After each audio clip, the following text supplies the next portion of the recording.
योगी आदित्यनाथ की छवि आक्रामक है।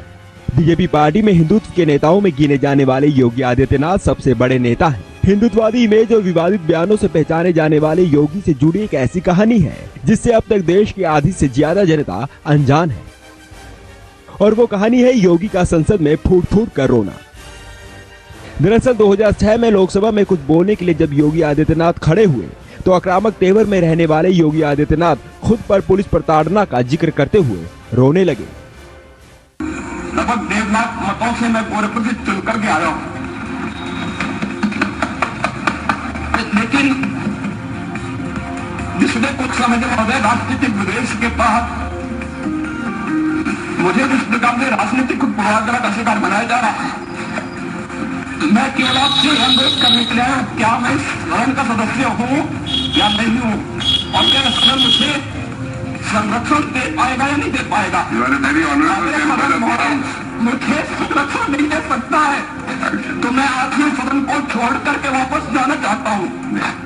तो छोड़िए, मैंने कोई महत्व नहीं रखता महोदय। मैंने अपने जीवन से संन्यास लिया है अपने समाज के लिए। मैंने अपने परिवार को छोड़ा है, मैंने अपने माँ बाप को छोड़ा है, लेकिन आज मुझे अपराधी बनाया जा रहा है केवल राजनीतिक पूर्वाग्रह के तहत। क्योंकि इसलिए क्योंकि मैंने वहां पर भ्रष्टाचार के मामले उजागर किए थे, क्योंकि मैंने भारत नेपाल की सीमा पर ISI और राष्ट्र विरोधी गतिविधियों पर उसके खिलाफ सदन का ध्यान आकर्षित करता रहा। योगी आदित्यनाथ अब उत्तर प्रदेश के CM बने हैं, उस प्रदेश के जहां कानून व्यवस्था, बेरोजगारी, शिक्षा सबसे बड़ी समस्या बनी हुई है। लेकिन इन सबसे यूपी को पार लगाने की अहम जिम्मेवारी अब योगी आदित्यनाथ के कंधों पर आ गई है। बेशक उत्तर प्रदेश में इस बार के चुनावी दंगल में बीजेपी ने विकास का नाम लेकर एंट्री की हो, लेकिन योगी को CM बनाने के बाद ये कहना गलत नहीं होगा कि राजनीति के जिस दरवाजे से विकास का नाम लिया जाता है, दरअसल उस दरवाजे का पासवर्ड हिंदुत्व है।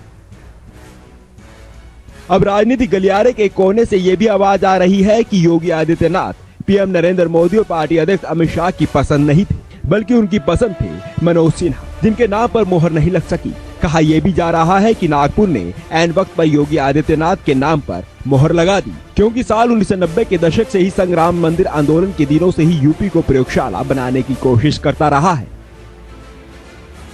जहां एक और मोदी 64 साल के हैं तो वहीं योगी 44 साल के हैं। ऐसे में अब नारे भी लगने लगे हैं कि देश में मोदी मोदी और यूपी में योगी योगी। योगी आदित्यनाथ की छवि बेशक कट्टर हिंदुवादी वाली रही हो, लेकिन यहाँ ये भी ध्यान देना होगा कि योगी आदित्यनाथ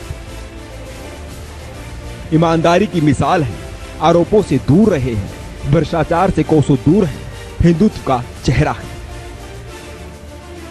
संघ और बीजेपी की कोशिश रहेगी कि वो हिंदुत्व के साथ साथ विकास की राजनीति को भी आगे बढ़ाएं, नहीं तो केवल हिंदुत्व से बात बहुत आगे नहीं जा सकती।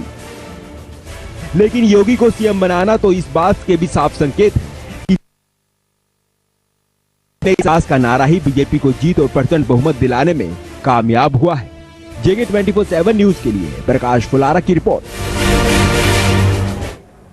संन्यास ले लेते